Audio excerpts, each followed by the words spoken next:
এর ভিতরে কি পানি পানি জমছে অনুভব হয়? কি পানি আছে ভিতরে? এইরকমেরই পানি নাকি পাকছে কোনো সময়? এই হঠাৎ উঠছে, আগে আসলে না, এই 2 দিন ধরে দেখি এরকমের উপরটায় বাম পাশেরটায় দুইটা বেশি, নিচেরটায় ডান পাশেরটার ভিতরে দুইটা বেশি।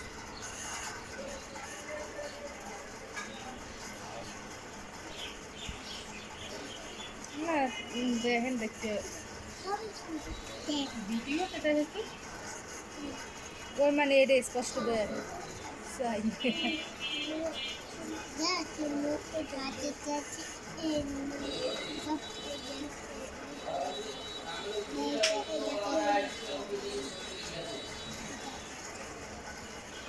এই যে কি ও চুলকায়, হাত দেয় বারবার। তেমন চুলকায় না, কিন্তু পিঠে পুড়ে উঠছে এই যে চুলকায়।